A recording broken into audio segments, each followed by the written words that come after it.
안녕하십니까. 추천 시스템 기본 알고리즘을 강의하는 김광일입니다.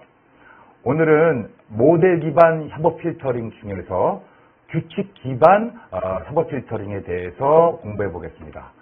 오늘 강의할 내용은 모델 기반 추천 시스템이란 무엇인지 한번 정의를 내려보고 분류 문제와 행렬 완성 문제에 어떤 관점에서 생각할 수 있는지, 의사결정 트리를 사용한 협업 필터링에 대해서도 보고 우리가 잘 알고 있을 수 있는 연관 규칙 분석에 대해서 알아보겠습니다.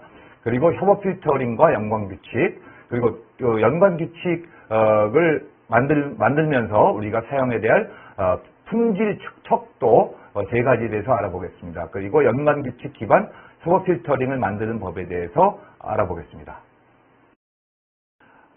모델 기반 추천 시스템이란 결국 쉽게 얘기하면 기계학습 알고리즘을 썼다고 생각하면 제일 쉽겠어요.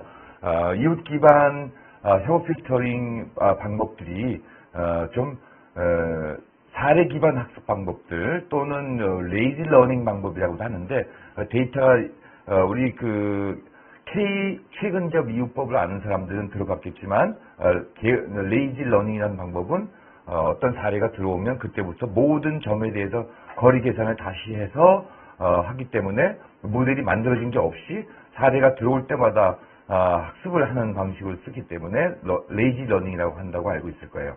그러한 방식들에 비해서 모델은 우리가 전통적인 기계학습 모델, 의사결정 트리, 규칙 기반 방법, 베이스 분류기, 회귀 모델, 서포트 벡터 머신, 신경망 같은 것들, 모든 것들을 사용해서 추천 시스템에 이용하는 방법을 말합니다. 자, 그 중에서도 기계학습 부분에서도 우리 분류 문제를 생각해 볼 수 있을 텐데, 분류 문제와 굉장히 깊은 관계가 있다는 것은 그동안 우리 강의를 통해서 충분히 느꼈을 것이고, 분류 문제와 협업 필터링을 좀 더 직관적으로 이해해 볼 수 있게 한번 비교해 보겠어요.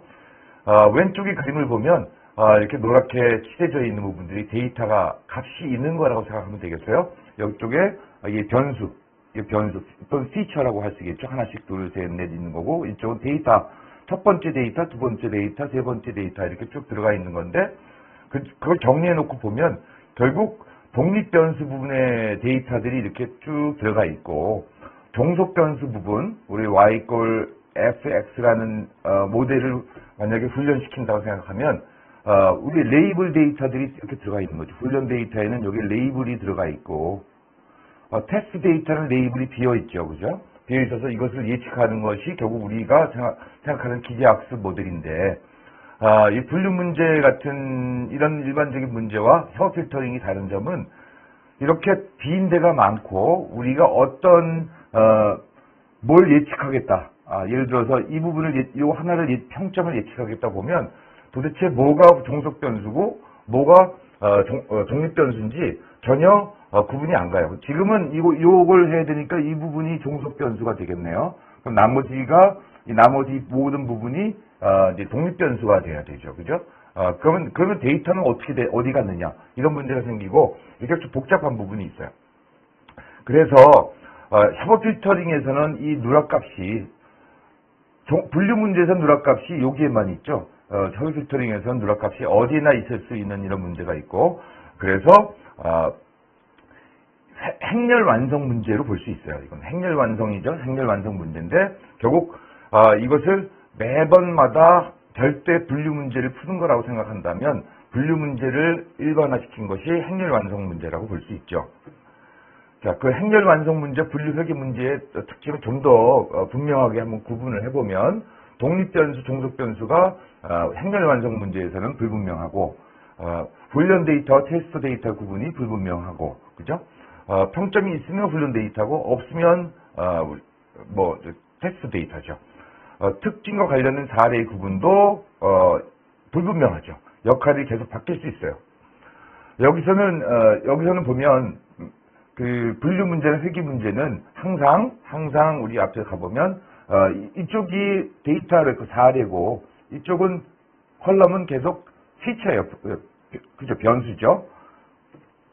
하지만 행렬 완성 문제는 이거를 전치시켜서 이렇게 전치시켜서 옆으로 뉘어서 이걸 그대로 뭔가 한다 하더라도 그대로 알고리즘에다 사용하면 우리가 지난번에 봤듯이 앞에서 봤듯이 사용자 기반 방법에서 아이템 기반 방법으로 바꿀 수 있는 거죠.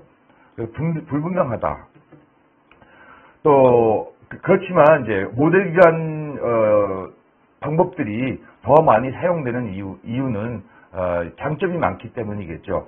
일단은 우리 지난 시간에 봤듯이 이웃 기반 방법은 굉장히 공간을 많이 사용하고 물론 오프라인 페이지에서 하는 거지만 계산량도 굉장히 많죠.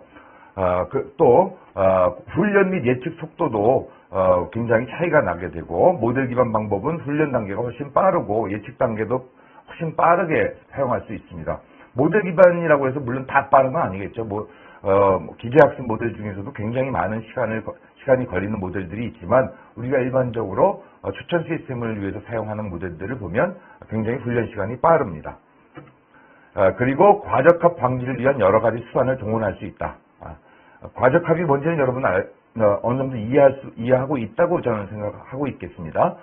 과적합 방지를 위한 규제와 방법을 적용할 수 있기 때문에 모델을 좀 더 강건하게 할 수 있다라는 장점이 있습니다. 자, 그럼 모델 중에서 의사결정 추리를 이용한 협업 필터링을 한번 보겠습니다. 자, 의사결정 추리라는 것은 기계학습을 배운 사람들은 대부분 다 한 번씩 들어봤을 테니까 너무 기초적인 얘기를 하기보다는 직접적으로 필요한 내용들을 쭉 집어보겠습니다. 자, 의사결정 트리라는 것은 결국 특징 공간을 여러 개 영역으로 계층화해서 트리처럼 만드는 거예요. 우리 흔한 예로 스무고개 풀기라고 하죠. 남자냐 여자냐 물어보고 나이가 얼마 이상이냐 이하냐 찾아보고 거기서 갈라놓은 다음에 또 이쪽에 가서 그러면 그 사람이 어디 사는데 이런 식으로 계속 질문을 던져 나가면서 이제 분류를 해나가는 거죠. 그런데 이 의사결정 추리 알고리즘이 장점과 단점이 있어요. 한 가지 장점은 설명 가능성이 높다는 거. 누구나 의사결정 추리로 분류된 것을 보면 대부분 다 이래서 이렇게 분류됐구나라는 느낌이 딱 들어오고 설명이 되는 편이지만 불행하게도 예측 정확도가 다른 기계학습 알고리즘보다 떨어지는 편이죠. 그래서 이제 그에 대안으로 나온 것이 배깅, 부스팅, 랜덤 포레스트 이런 것들에 의해서 예측 정확도를 높이는 방법을 쓰고 있죠. 자, 분류 추리, 의사결정 추리에는 분류 추리 있고 회귀 추리 있는데 꼭 분류 문제만 다룰 수 있는 게 아니다. 이제 그 회귀 문제도 풀 수 있다라고 들어봤을 거예요. 그리고 의사결정 추리를 풀기 위한 알고리즘은 대표적인 것이 카트가 있고 이게 이제 우리가 항상 잘 사용하게 되는 사이클런에서 지원하는 의사결정 추리 알고리즘이고 그 밖에도 수많은 알고리즘들이 있습니다만 이 카트 알고리즘 하나면 분류와 회귀 모든 부분을 대략적으로 다 해결할 수가 있습니다. 카트 알고리즘을 잠깐 우선 한번 살펴보고 가면 이제 첫 번째 단계 스텝 1에서 보면 각 특징별로 최선의 분할을 찾는다. 예를 들어서 사람의 나이를 갖고 얘기한다면 어떤 사람이다. 사람의 나이. 어떤 사례가 이제 어떤 사람에 대한 기록이 쭉 들어올 거겠죠. 그래서 학생 아이디가 있는데 아이디가 어떤 사람의 데이터가 만약에 들어왔다면 첫 번째 필드가 나이, 성별, 두 번째 필드가 성별, 세 번째가 체중, 그 다음에 있을까요? 키, 이런 식으로 데이터가 있다고 생각해봐요. 그러면 우리는 뭐부터 물어보고 이렇게 갈라야 할지, 스플릿 해야 될지 모르죠, 아직은. 뭐가 더 앞에 나와야 할지 모르지만, 일단은 나이를 가지고 얘기한다면, 나이는 몇 살로 기준으로 나누는 것이 좋을까? 각 특징별로 최선의 분할을 찾는 거예요. 즉, 나이에 대해서 어떻게 나누는 것이 30세로 나눌지, 40세로 나눌지, 43세로 나눌지, 이렇게 나누는 거를 찾고, 그 다음에 성별에 대해서 찾고, 그 다음에 체중에 대해서 찾고, 키에 대해서 찾고, 하는 식으로 모든 특징별로 최선의 분할을 찾아요. 분할 기준이 이제 우리가 진위 불순도나 그 정보 이득 부분 이런 기준들이 있는데, 지니 불순도가 더 많이 쓰이죠. 지니 불순도 가지고 만약에 한다면 그 기준을 최대화시키는 임계값을 찾는 거죠. 그래서 만약에 피처 안에 10, 20, 30이 있으면 이렇게 나눌 거냐, 이렇게 나눌 거냐 하는 거를 찾는 것이고, 그다음 이제 모든 그 피처에 대해서 이것들 다 분류 최대화시키는 그 기준을 찾았으면, 그 다음에는 그 중에서 어느 것이 가장 이 분류값을 우리 기준을 최대화시키느냐, 이 기준을 최대화시키느냐 찾아서 나이냐, 뭐 체중이냐, 키냐 먼저 물어봐야 될 것이 무엇이냐를 결정하고 반복을 하는 거죠. 그래서 계속 쪼개 나가는 거예요. 자, 그 중에서 뭐 이진 평점 행렬 같은 경우는 모든 값이 0 또는 1 정도로 돼 있으니까 이진 의사결정 추리를 사용하면 바로 적용할 수 있겠죠. 값은 어떤 구간 평점을 사용할 때도 가능하겠지만 이진 평점 같은 건 굉장히 단순해지죠. 우리가 여기서 좀 잠깐 보고 갈 거는 지니 불순도 부분을 한번 볼게요. 지니 인덱스라는 것이 사실 이 분할 기준에서만 사용되는 것이 아니고 다른 데서도 많이 사용되니까 지니 불순도 방법이든 지니 인덱스든 간에 이 부분은 한번은 공식을 기억하고 가는 게 좋다고 생각돼요. 어떤 임의 노드에서 여기서 조금이니까 이제 뭐 나이라고 했잖아요. 우리가 나이 예를 들었으니까 나이라는 피처를 놓고 그럼 여기에 처음에 샘플이 100개가 있는데 100개가 여기 들어와 있었는데 100개 중에서 뭐 나이를 가지고 어떻게 나누는 것이 좋을까? 예를 들어서 나이가 50세를 기준으로 할 것이냐? 그럼 50세보다 많으냐?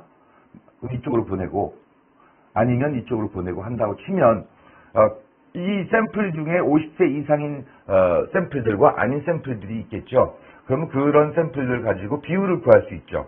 그러면 자 노드 i에서 클래스 k에 속하는 인스턴스의 비율을 pik라고 한다면 노드 i니까 i는 신경 쓰지 말고 보면 되겠어요. 클래스가 k 나눌 수 있는 가지 종류가 만약 k 가지가 있다.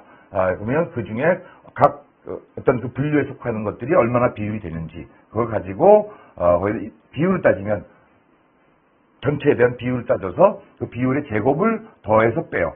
제곱을 하는 이유는 우리가 이 비율은 다 더하면 1이 되잖아요. 비율을 다 더하면 1이 되기 때문에 그렇게 하면 진위 계수를 구할 쓸모가 없게 되죠. 이게 다 1 빼기 1은 0이 돼버리니까. 그래서 제곱을 함으로 해서 이것이 점점 1에 가까울수록 이제 순도가 높은 거고 자기네끼리만 보인 거고 그죠? 그러니까 어떤 클래스에 속하는 비율이 만약에 한 가지만 있다면 1이 될 테니까 비율이 1이 될 테니까 여기 1 빼기 1이 돼서 0이 돼서 0이 되면 제일 불순도가 낮은 거고 그래서 여기에 한 가지만 모여 있다는 뜻이 되는 거고 이것이 굉장히 1에 가까워질수록 여러 가지가 많이 섞여 있다는 뜻이 될 겁니다. 그래서 분할 기준은 어떤 걸 쪼갰을 때 기준을 쪼갰을 때 그때 이제 이 왼쪽으로 내린 이 집단에 대한 불순도 이 집단에 대한 불순도를 구해서 샘플 비율로 이거를 가중치를 넣어서 분할 기준을 정하는 겁니다. 그러면 그 어떤 우리 피처들에 대해서 다 분할 기준을 다 정하고 나면 그 중에서 이 지니 인덱스가 제일 좋은 거, 제일 좋은 것들을 피처를 택하는 거죠. 나이냐 성별이냐. 자, 우리가 한번 그냥 머신러닝 시간에 봤으니까 빨리 지나가도록 하기로 하고 어떤 우리 아이리스 클래시피케이션 문제에서 하는 예를 가지고 한번 그냥 어떻게 분류가 되는지 한번 수치들을 한번 살펴보기로 하죠. 꽃잎 길이가 5cm이고 꽃잎 너비가 1.5cm인 어떤 샘플을 훈련된 이 의사결정 추리에 집어넣었을 때 전체 샘플 수는 54고 밸류는 0, 49, 5가 됐어요. 그죠? 자, 봅시다. 전체 아이리스 샘플 여기에 속하는데 여기 보면 전체 피탈 랭스가 꽃잎 길이가 5cm니까 이거 다르죠. 그죠? 여기서 지니 계수는 여기에 있는 밸류들 여기에 속하는 거 보면 클래스가 요 세 클래스에 각각 50개씩 들어가 있으니까 각 비율은 이제 전체에 대해서 3분의 1씩이 될 거예요. 그죠? P1, P2, P3가 3분의 1씩이 될 것이고 그 제곱을 1에서 빼면 이 숫자가 나오겠죠. 그리고 샘플 수가 전체 150개고 그 중에서 클래스별로 50개를 가지고 있다.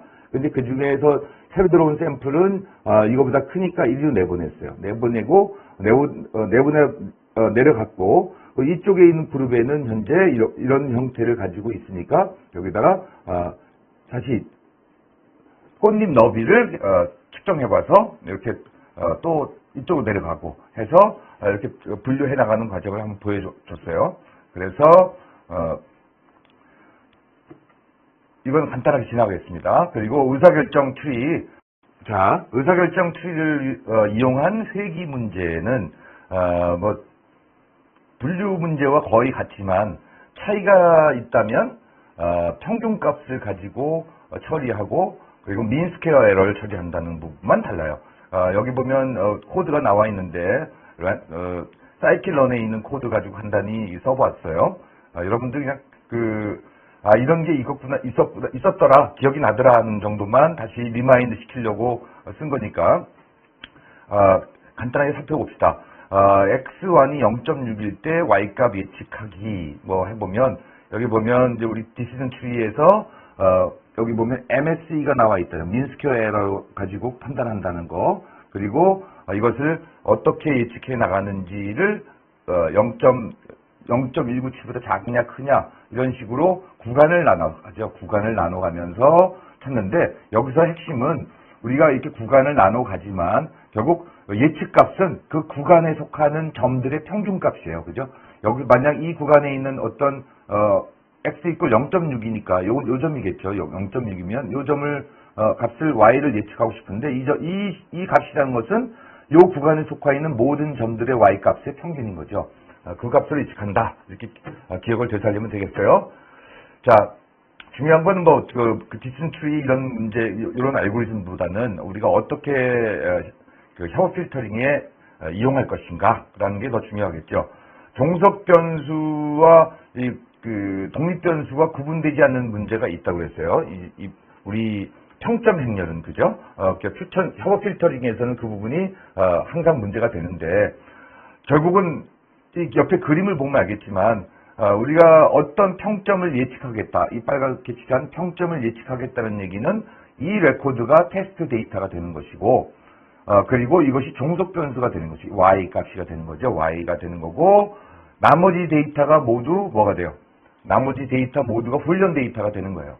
그러면 모든 다른 데이터를 이용해서 디시전 트리를 훈련시키고 그 다음에 이 샘플을 집어넣어서 이에 대한 이 평점을 예측하는 방식으로 가면 되겠죠. 이것이 제로한 평점이 될 수 있을 것이고 실수값으로 해서 리그레션으로 할 수 있을 것이고 여러 가지 방법을 쓸 수 있겠죠. 자, 그 다음에 이렇게 디스턴 트리를 이용해서 할 수 있다는 평점 예측을 하는 방법을 이제 얘기를 했고 연관 규칙 분석이라고 들어봤을 거예요. 아마 맥주와 기저귀라는 예로서 많이 들어봤을 텐데 1993년도에 IBM의 라케시 아가르와리라는 사람이 제안을 한 것인데 슈퍼마켓에서 고객들이 계산한 그 장바구니에 들어있는 아이템들이 결국 최종 계산서에 나오게 되는데 그런 거기에 적혀있는 아이템들 간에 어떤 관계가 있는지를 찾아내다 보니까 소위 데이터 마이닝을 하다 보니까 거기서 발견한 어떤 재미있는 현상이에요. 그래서 그 예가 뭐였냐면 그 기저귀를 구입한 사람들 보니까 장바구니에 이상하게 맥주가 같이 들어있더라. 그래서 그걸 발견한 다음에 다시 조사를 해보니까 젊은 아빠들이 주말에 가까운 목요일 금요일 날 기저귀를 사러 왔을 때 맥주를 사가더라. 와이프 심부름을 와서 그걸 사가지고 와서 집에 가서 맥주 먹으면서 스포츠 경기 보려나 보다. 이렇게 예측이 된 거죠. 그래서 그 슈퍼에서는 기저귀 코너에 맥주를 갖다 놓으니까 맥주 매출이 올랐더라. 뭐 이런 얘기입니다. 그래서 그런 어떤 연관 숨어있는 데이터 간에 숨어있는 규칙을 찾아내는 건데 굉장히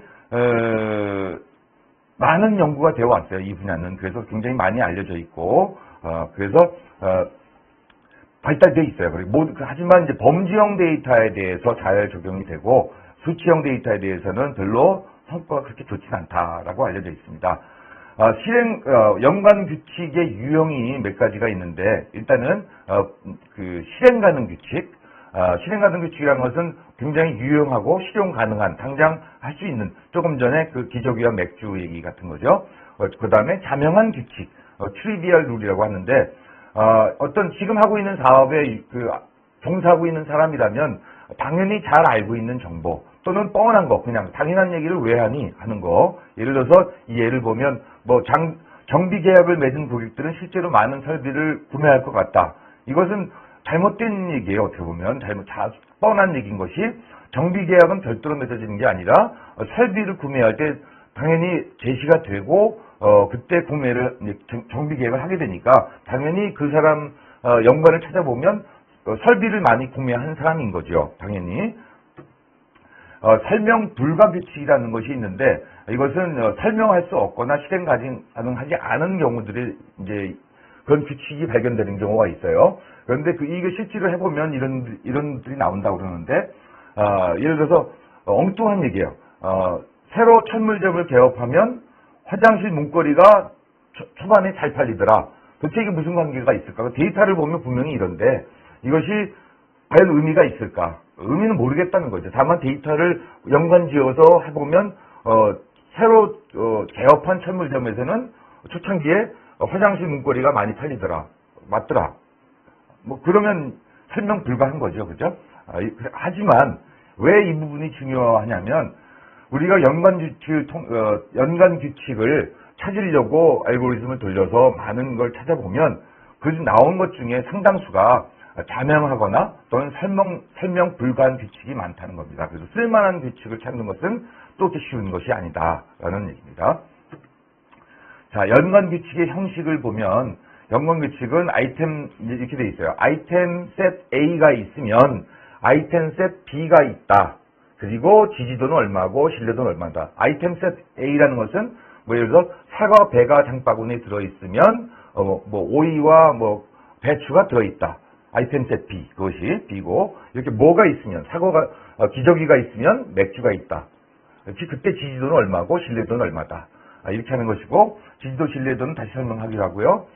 여기 당연히 A와 집합, A와 B는 공집합이어야 되고, 이것을 우리가 논리 명제에서 보던 조건 명제로 본다면 if 전건, then 후건, 이런 식으로 생각할 수 있어요. 그래서 전건, 후건, 전건이 있으면 후건이 반드시 있다라고 하는 연관을 짓는 거니까, 여기 보면 buys X 배추, X가 배추를 사면 파도 사더라. 지지도는 55%고 전체 데이터 중에 이런 현상이 나타나는 게 55%가 되더라. 여기에 신뢰도는 60% 정도 되더라. 라고 하는 건데, 이 지지도, 신뢰도, 향상률 같은 연관 규칙의 품질을 나타내는 척도가 있는데, 이것은 우리가 살펴봐야죠. support, confidence, lift 세 가지는 굉장히 중요한 척도이기 때문에 연관 규칙에서 우리가 살펴보겠습니다. 자, 우선 아이템 집합이라는 것과 거래에 대한 용어를 정의를 해야겠는데, 전체 아이템 집합은 그냥 상점이 팔고 있는 모든 아이템일 것이고, 아이템 셋 A라고 하면 어떤 아이템의 집합이 되겠죠. 그죠? 아이템의 집합이 돼서 아이템 셋 A 하면 거기에 몇 가지 아이템 셋 전체 아이템 요 I의 부분 집합이 되겠죠.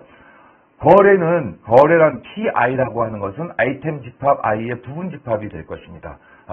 TI는 결국 TI는 아이템 뭐를 샀다는 얘기죠.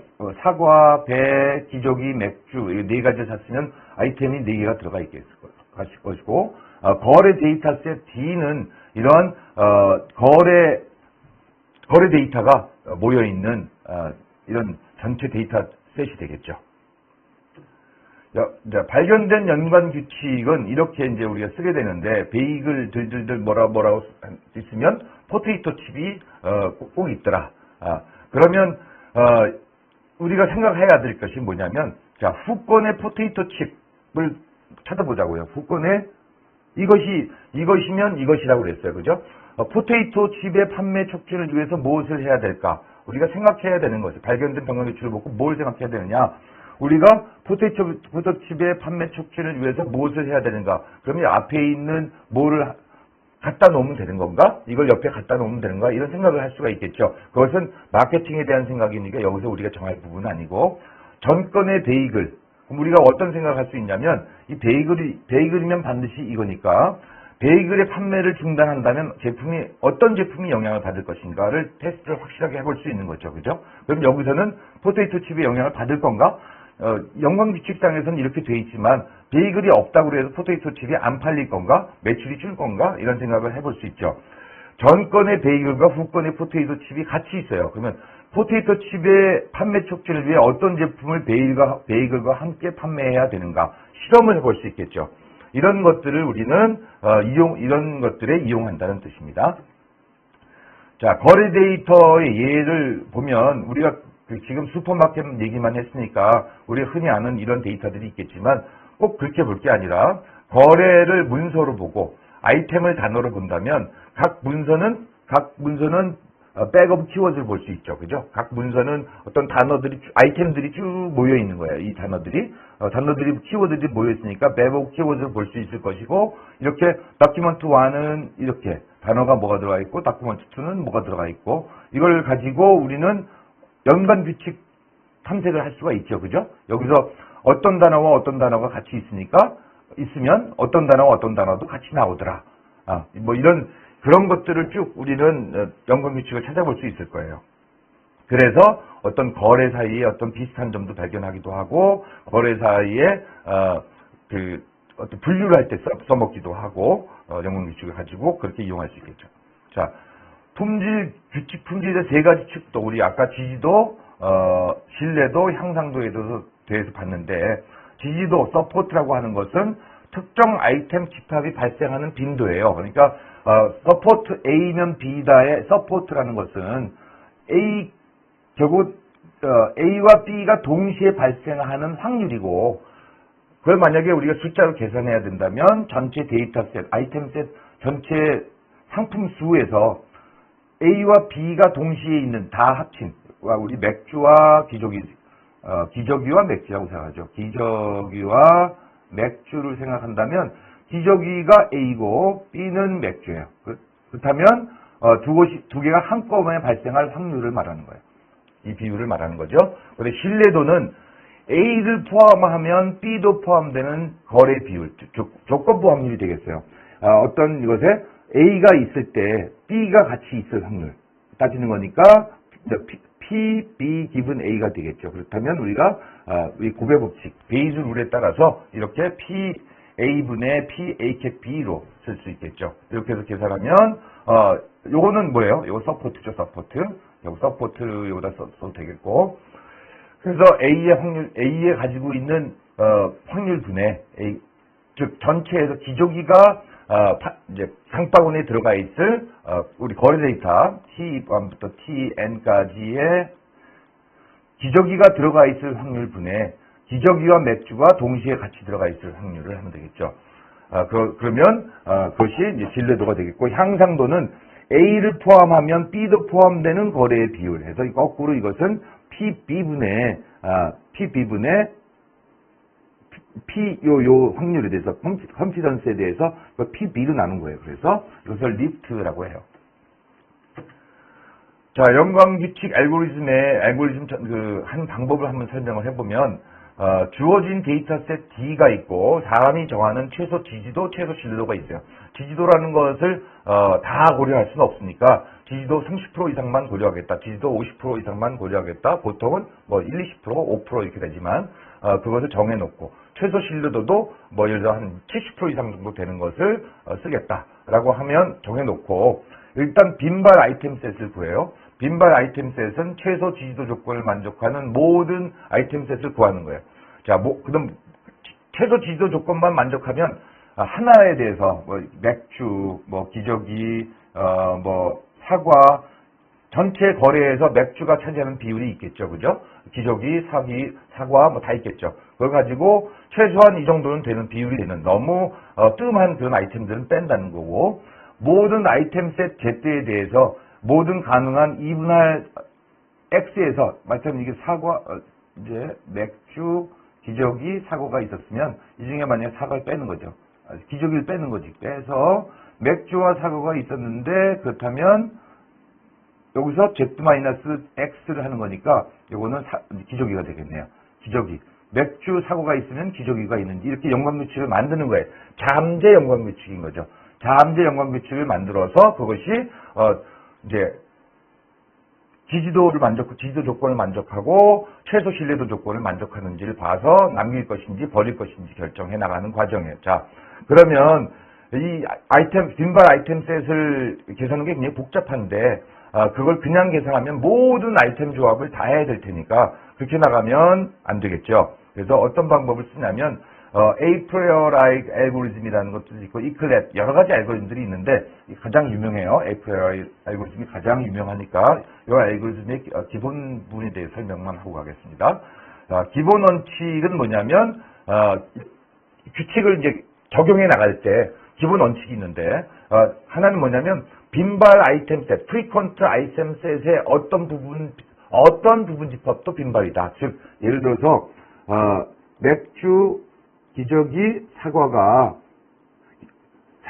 만약에 빈발 아이템 셋에 있다면, 즉 이 세 가지가 한데 묶여 있는 현상이 아주 자주 나타나는 거다라고 하면 거기에 이 두 개 부분 집합도 역시 빈발이다, frequent한 거다. 당연하겠죠, 그죠?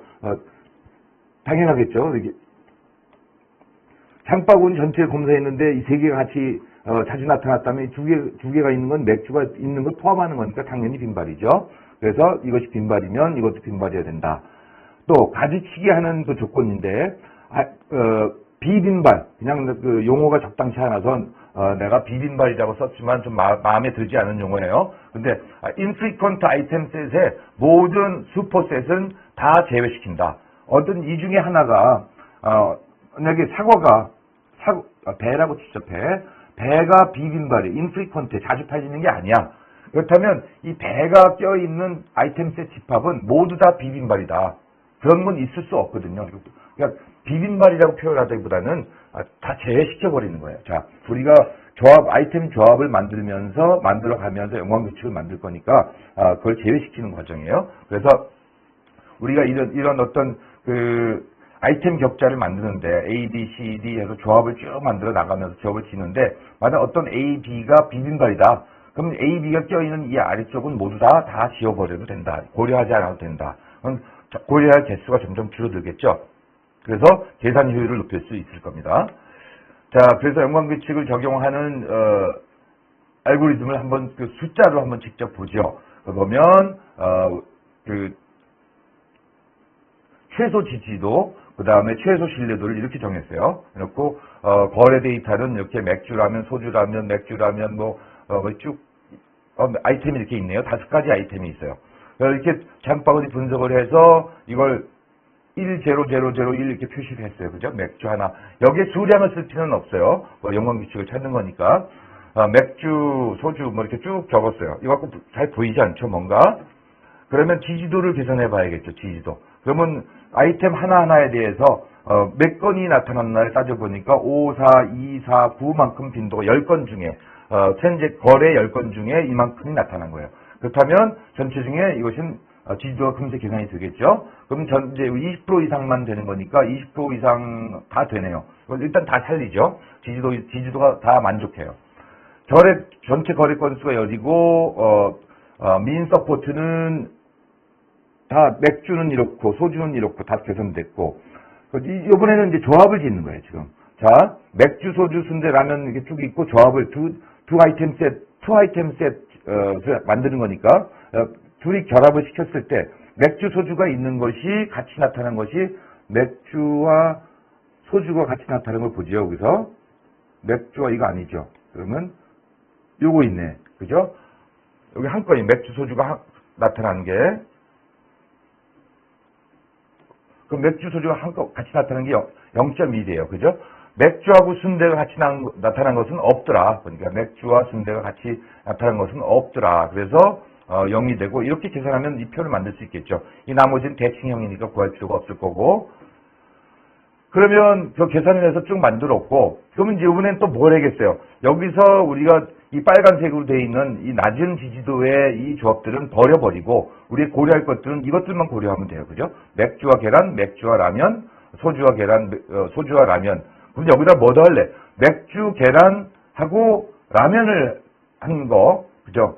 그 다음에 소주, 계란, 라면을 할 거. 뭐 이렇게 조합을 만들어 나가야 되는데 아이템이 지금 5개니까 그나마 손으로 할 수 있겠지만 아이템이 많다면 못하겠죠. 그래서 어떻게 만들 것이냐. 우리가 지지도, 한번 이렇게 트리도 실제로 알고리즘인데, 에이프라이어라이 알고리즘에 그 만들어 나가는 과정을 그림으로 표현한 거예요. 그래서 우리가 조금 전에 맥소, 순, 게, 라면 이렇게 돼 있는 거에서 우리가 여기 보면 지지도가 낮은 것들을 이제 우리 이 조합에서 낮은 것들을 버려가는 과정을 보여주고 있어요. 버려왔는데 여기 맥소가 한 개밖에 없으니까 이 밑으로는 다 맥소, 순, 맥소, 게, 맥소, 라면 이거 다 지워버리는 거예요. 맥순데도 다 지워버리고 이렇게 지워버리다 보면 우리가 고려할 수 있는 것들은 조금만 남겠죠. 그래서 그 중에 연관규칙을 순서대로 정리해. 신뢰도가 가장 높은 거, 지지도가 높든 신뢰도가 높든 그걸 높은 거를 순서대로 정리해서 그 중에서 제일 높은 거 몇 개를 고객한테 해나가면 되겠죠. 자, 아이템 규칙 기반 서브 아이템별 규칙 기반 서브 필터링에서 우리가 연관 규칙을 가지고 사용한다면 사용자 A에 의해서 촉발된 모든 연관 규칙을 찾는다. 가능하죠. 촉발된 그 모든 규칙을 신뢰도의 내림차순으로 정렬해요. 정렬해서 신뢰도가 제일 높은 것부터 시작해서 3개를 아이템 추천을 하면 되는 거죠. 다낭 평점 행렬 사용 시 연관 규칙이 특히 유용하게 사용할 수 있는 것이 일반 우리가 다낭 평점 행렬을 갖고 쓰게 되면 있으면 1, like면 1, 아니면 없는 거잖아요. 누락값인데 그거를 0으로 채워도 편향이 있긴 있지만 상당히 적기 때문에 다낭 평점 행렬을 사용할 때는 연관 규칙을 사용하게 되면 굉장히 좋은 또 결과를 얻을 수 있다라는 뜻이고. 이렇게 오늘은 모델 기반 추천 시스템에 대해서 공부했습니다. 모델 기반 추천 시스템이란 무엇인지 알아보고 우리 그 모델 중에서 2가지 의사결정 트리와 연관 규칙을 적용한 협업 필터링에 대해서 알아보았습니다. 협업 필터링을 위한 연관 규칙에 대해서 우리는 지지도, 신뢰도, 그리고 향상도 같은 규칙 품질에 대한 3가지 측도에 대해서 공부했고 연관 규칙 알고리즘에 대해서도 A-priori라는 알고리즘에 대해서 공부했습니다. 연관 규칙 기반 협업 필터링을 구현하는 방법에 대해서도 알아보았습니다. 그럼 다음 시간에 만나겠습니다.